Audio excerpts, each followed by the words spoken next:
Namaste everybody, Lisa Romano, the Breakthrough Life Coach, and today I want to talk about the law of attraction and why it matters and why you should care.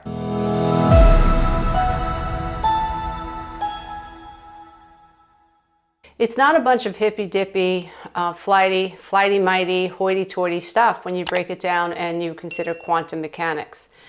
And when you think about emotions being energy in motion, then it becomes really important and paramount for us to understand how consciousness can help us change what's going on in our lives today. So if I don't like what's happening in my life today, I really want to pay attention to what it is that I'm vibrating at, what it is that I am feeling, what it is that I am resonating with, what is the frequency. Let's say fear was on one end and love was on the other end. Unfortunately, most of my life, I was definitely in the fear pool. I was definitely in the end of hopelessness and desperation, despondency, not feeling good enough, worrying about what other people thought about me, which is all fear. I was resonating with shame.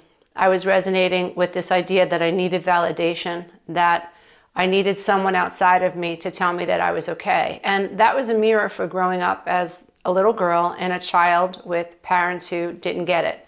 Adult children of alcoholics who were very immature, who were lost in their own trauma. My mom was super codependent on my dad, so what mattered to her most was making sure that he was happy.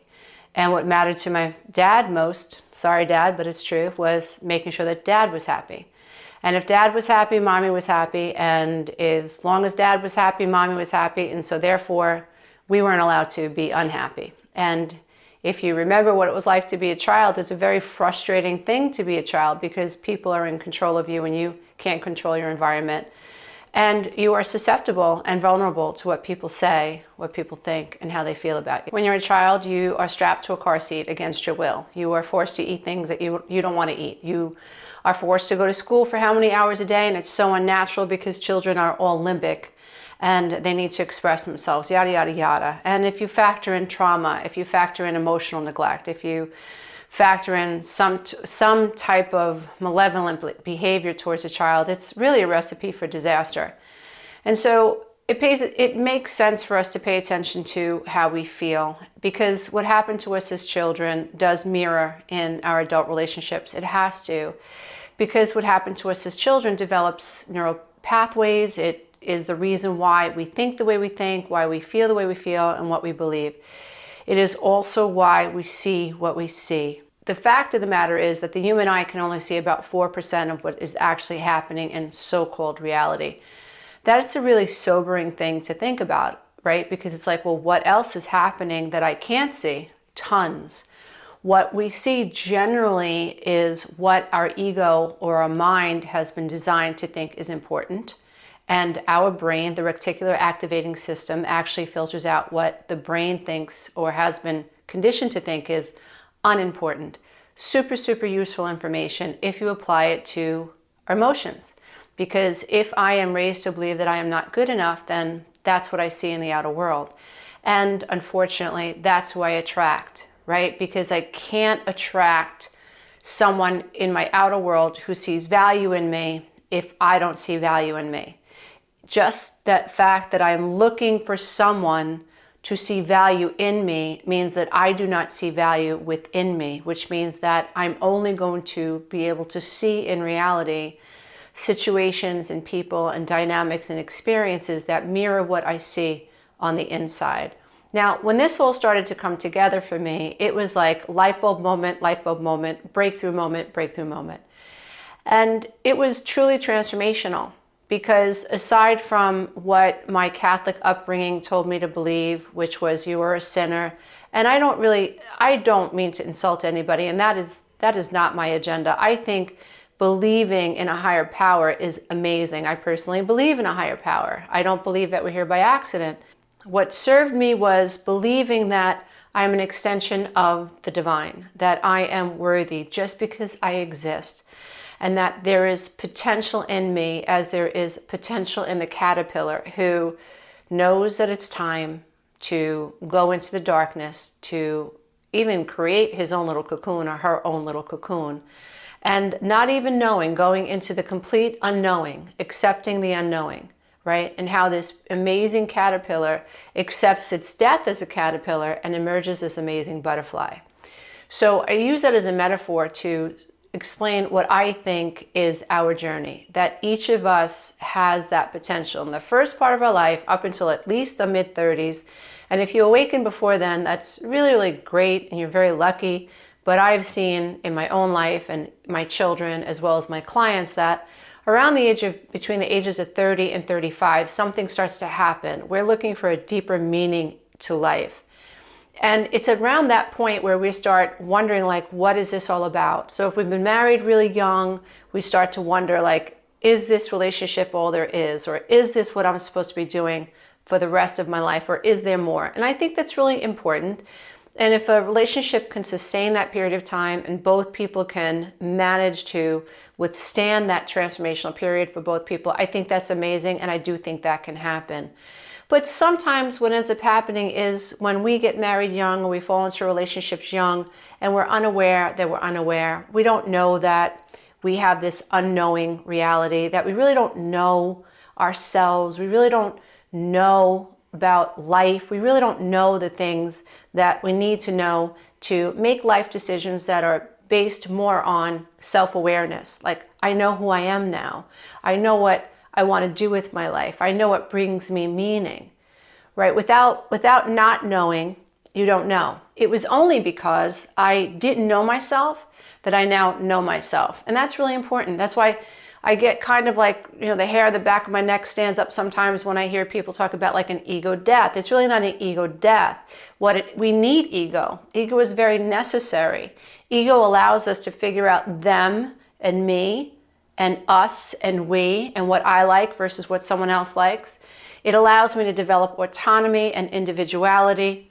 And it allows me to also transcend this idea of separation, because I can't know myself as one with everything unless I first know myself as separate from everything. So everything fits. So there really is no need to kill the ego. There's nothing wrong with ego. But as you grow in self-awareness and as your consciousness expands, then you begin to understand yourself from different perspectives. You're not your mind. You're not your thoughts. You're not your emotions. You're not your fears. You're not your trauma. You're not your triggers. You're not what the narcissist says you are. You're not what your mother says you are. You're not what your dad says you are. You're not even who you think you are, unless you've gone through the spiritual awakening process, unless you've done enough inner transformational work, unless you've gotten to the point where you can detach and become objective about what you're witnessing inside the mental mind, and you're able to discern that's not me. And you're able to look at it and observe it and no longer have this triggered emotional response to it, because you are not your emotions. And so while we're still triggered, we're still in the transformational journey as far as I'm concerned. But if we stay on the journey long enough and we develop ways to speak to ourselves, which is very compassionate, which is always loving, which is always accepting, when we harness the amazing ability to become non-resistant to what we think and to what we feel, being able to become non-reactive even to our emotions, to the point where we can gain control over it. When we're able to develop these skills, which takes time, you are mastering the self.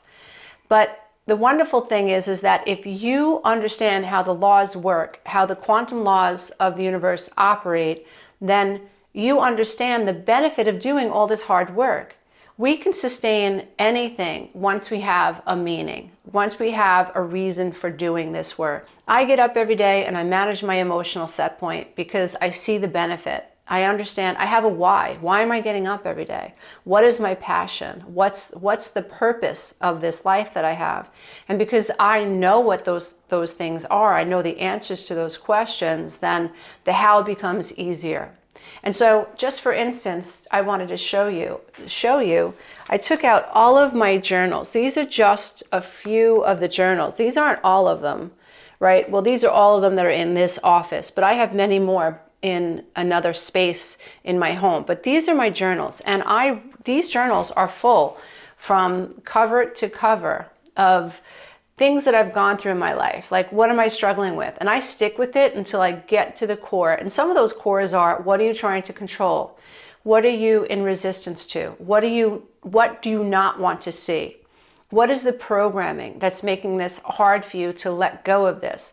What is the limiting belief behind all of that? And this really is the self-awareness journey. And in all of my courses, I offer journaling prompts, I offer meditations, I offer class notes, I offer video lessons, and they all work off one another to help you figure out what really is driving whatever emotion that is keeping you stuck.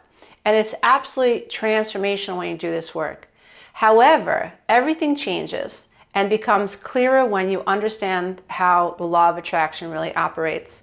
Emotions are energy, and I cannot expect abundance to come to me if I am focusing on scarcity, if I am living in a place of fear when it comes to money, when I don't think that I have the ability to manifest what I want to manifest, or I don't think that I'm worthy of manifesting that. Or I think that I'm alone in this universe, right? Which is so wrong, because there are absolute laws that are governing everything. I don't take care of the sun coming up in the morning or the earth spinning. I don't take care of the seasons that are running the planet Earth. I don't take care of the tides. I don't take care of energy. I don't take care of the trees giving off oxygen and my body breathing out carbon dioxide and my body breathing in oxygen. I'm not responsible for the natural rhythm of my lungs that are supported by some quantum laws that are governing time and space. I'm not responsible for gravity. To think that we're not supported is a complete fallacy. However, when you come from trauma, that is your base emotional set point. You feel abandoned. You feel unworthy. And remember, what you feel is, consider it a vibration. Consider it a resonance. So we all want abundance. We all want prosperity. We all want to meet the divine person that is supposed to come into our lives, and we're going to run off on the beach and have this amazing life with this person, and this person is going to be able to see us and hear us and validate us, and we're going to do the same for them. It's impossible to manifest those things long term and to keep them in our lives when our base emotional set point is one of fear. And I personally believe that that is how human beings are controlled across the board. It's through fear, whether it's a corporation, whether it's a government, whether it's a narcissistic boss, whether it's a warden in a prison, whether it's some type of a religious organization, whether it is a hospital situation, whether it's a marriage, whether it's you're in a relationship with a narcissistic spouse or a sister or a daughter-in-law or a mother-in-law, it doesn't matter. When you think about it, the energy of fear is what is corrupting our ability for moving our lives forward. How do we attract peace, calm, clarity, prosperity, joy, happiness, fun? How do we attract that into our lives if we don't have that energy active within our being? It's really impossible. And even my own self, one of the things that I hear Anthony say about me is like, you work too much, like you're a workaholic. And that is probably true. I really love what I do, but certainly I can put the computer away. I can schedule my time better so that I am enjoying things more outside of work. And I have to actively work on that. As a matter of fact, right before I sat down to create this video, I took my bike out. I went for a short bike ride. I had my phone going, listening to a meditation. I wasn't meditating, but I was listening to the words of the meditation, feeling really inspired, looking at the sky and just being grateful for the ability to have this bike that I've had for a number of years. It's not the best bike, but it works. And it gave me the opportunity to move my muscles around and feel my legs pumping, all the blood and the oxygen around. It gave me an opportunity to feel free and to be thankful to be alive. And so that was the whole point of it. So doing that more and acting on that, right? So feeling like, well, I want more fun in my life. Well, then I have to go after more fun. I have to schedule that fun. And in the acting of doing it, I'm asking for that fun. I'm believing that fun is going to come to me. I'm doing that fun, and then I experience that fun. And so it's important that if you are someone, especially if you're on the healing journey, to I know it's not easy, because when you have trauma in your background, your base emotional set point could be so heavy, and that's valid. It really is valid. But I'm not coming out at you to invalidate what you're feeling. What I'm trying to do is inspire you to believe in hope, because What you do have control over is what's going on inside of you. When I was first going through the recovery process, I was so tormented by fear and so tormented by shame and so tormented by the fear of the unknown and self-doubt. I had 3 little kids. How was I going to take care of them? I walked away from a marriage that was very financially stable, from a business that was financially stable, from a beautiful custom-built home. I walked away from it. I had no idea where I was going or what I was going to do. I just knew that the dynamics at play between me and my ex, that we were all dying a slow spiritual death, and that was not going to end well. And even him, like, he was unhappy, but he didn't care that we were unhappy. So staying with me, being unhappy, was to him better than being alone and without me. And I think it had to do with a control issue. That's just me personally. But when I realized the quantum piece of this, like, oh my gosh, like, he's not changing. And if he doesn't change, then it's going to change me, because he's my partner in everything. And this is just not healthy. And I already began to see the patterns in my mother's life had affected me, which is neuroprogramming. This is not hokey pokey stuff. How we feel affects our neurology. This is neurology. It affects our psychology. It affects our behavior. It's all connected. But for me, what made so much sense when I pieced it all together was it could be no other way. It wasn't me, it was my programming. And in the awakening of my own mind, giving birth to my own mind, being able to confront my mind from a higher state of awareness, and then to see my marriage and know it was so toxic and it was so sick, and to feel the resistance of my ex. He didn't want to work with me. He resented trying to work things out. He didn't know how to work things out. All he knew how to do was to huff and puff and try to get me to be afraid of leaving, which did not work. Even though I was afraid, I jumped. And I just said, I'll figure it out on the way. I just can't stay here. And I'm so grateful for the laws that govern time and space. I'm so grateful that I embraced them and I added them to my toolbox, because they are absolute. So the laws that men create are, they're always changing. Emotions are always changing. Opinions are always changing. What I think is always changing. But what is never changing are the laws that govern time and space. So emotions are energy in motion. And the law of vibration is real. The law of causality is real. The law of action and reaction is real. It really is true. What I think, what I feel, I become. And so I have to change the way I think. And when I change the way I think, I change the way I feel. Now here's the thing, momentum matters. We live in a time-space reality on planet Earth. And so I have to be willing to appreciate time. So if I'm leaving a narcissistic relationship, if I'm in a trauma bond, it's going to take time for all of these processes to work themselves out. It might happen over years. Some of us, it takes time for us to heal in years, and maybe even a decade. That's okay. I just want to inspire you and let you know that there is light at the end of that tunnel. And once we understand that we can really at least begin to change the way we think, and once I change the way I think, then my life must change, as long as I don't give up. It's really interesting, all these years after, and again, you're talking to somebody, or I'm talking as someone who's been out of a very, very toxic marriage for over 20 years now, right? So yeah, it'd be 24 years. That's a long time to be out of it. And I can tell you that I keep growing and I keep expanding, and my consciousness keeps expanding like this sponge. It's just like, woof, I get it now. More and more is revealed. But I just want to come at you as someone who is out of this, like 24 years later, it does get better, but it doesn't get better all at once. But I can tell you that if you don't give up, if you stick at this, what you will notice in time, as I have, is that the person that I was in a relationship with didn't change. There was a time where I was so afraid of him, where I thought I could never live without him, and that it would be so wrong, like my family would never survive without us being together. I had all of these ego constructs and limiting beliefs that some had to do with my religion, the religion that I was raised in. Much of it had to do with what my parents thought about me and about marriage and about me personally, and that, I was just a pain in the butt. I was a drama queen. Nobody could ever make me happy. I was selfish. I was this, I was that, and feeling tremendously misunderstood. So a lot of that I had to work through my head and believe in myself and really detach from this toxic conversation that my own parents were having about me. That's not the way you talk about your children.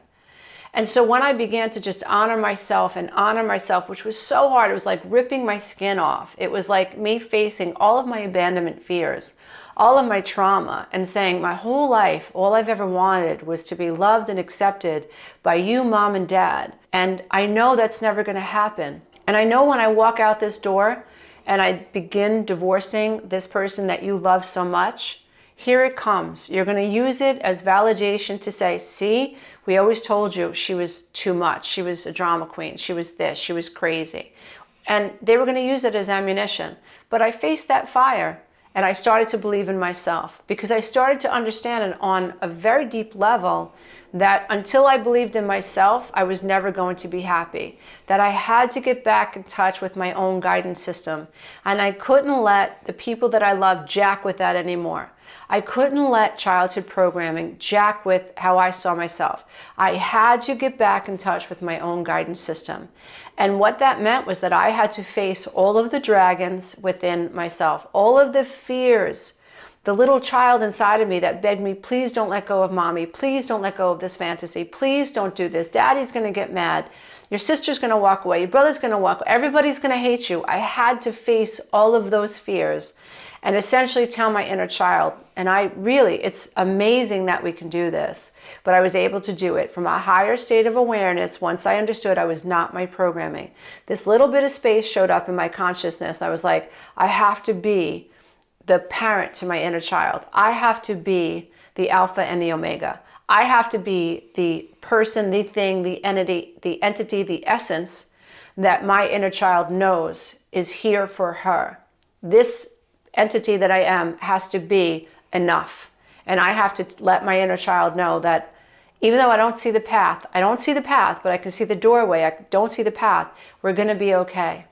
And I relied on this fact, well, I believe it's a fact, that I'm an extension of the divine, that whoever and whatever created all that is created me.